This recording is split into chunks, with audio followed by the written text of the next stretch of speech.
Hello family, welcome back to my new blog. কেমন আছো সবাই? আজকে একটু ঘুরতে যাচ্ছি বলতে এক জায়গায় বাইরে এক জায়গায় কাজ হবে। তো এখন যে দাদাটা দেখাশোনা করে ও দাদাটা আমাকে বলছে যে একটু চলো আমার সাথে। তো যাচ্ছি ওখানে। আর যাওয়ার কালকের থেকে প্রোগ্রাম ছিল, তারপরে আবার সকালে বলে দিচ্ছে যে প্রোগ্রামটা ক্যান্সেলও হতে পারে। তারপরে এখন ফট করে ফোন করে বলছে যে যেতে হবে। তাই আমি ধুমাধুম করে রেডি হচ্ছি। এখন যাব আর গিয়ে দেখাবো, রাস্তাগুলো দেখাই কীরকম লাগে। আমি যাইনি আগে, আমি দেখিনি জায়গাটা কীরকম হয়। গাড়িতে বসে গেছি, এখন বেরিয়ে যাব। আর এই দেখো আমাদের এখানে নদী পার হয়ে যেতে হয়। আর এটা হলো এস টার্নিং।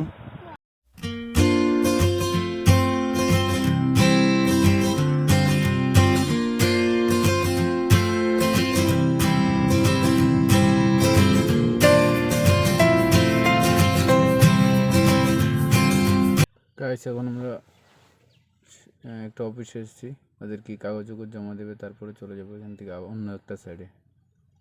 আর ঘুরতে ঘুরতে কোমর পুরো ব্যথা হয়ে গেছে। গাইস, এখানে জায়গাটা দেখো কত সুন্দর লাগছে। বিকালের টাইম কত সুন্দর। আমি আর এর আগে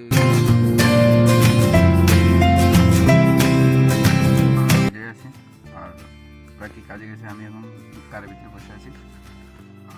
প্রচুর গরম আর খিদার পেয়েছে অনেক জোরে। এখন খাওয়া দাওয়ার কোনো নাম নেই, দেখি কখন খাই। এখন এখান থেকে আবার যাবো অন্যখানে। এখন যাওয়ার সময় খাই না পরে খাই জানি না। আমার বহুত জোরে খিদা পেয়েছে, আমি কিছু খাইনি। সকালে একটু খিচুড়ি খেয়ে এসেছিলাম। গাছ দেখো, বসতে বসতে আমার ঘুম পেয়ে গেছে। আর এখন খাওয়া দাওয়া হলো, পেট পুজো হলো, এখন বেরিয়ে যাবো এখান থেকে আমরা। হাইওয়েতে এসে একটু রেস্ট নিচ্ছি। বাইরের দৃশ্যটা দেখো, ধানক্ষেতিগুলো দেখো কি সুন্দর লাগছে। বিকেলবেলার টাইম খুব সুন্দর দৃশ্য একটা। আর হাইওয়ের মধ্যে দেখো গাড়ি চলাচল করছে, কি ভালো লাগছে দেখতে। ভাবছি তোমাদেরকে একটু দেখাবো, কিন্তু আমার দেখাতে একটু অসুবিধা হয়েছে কারণ আমি পিছনের সিটে বসে আছি।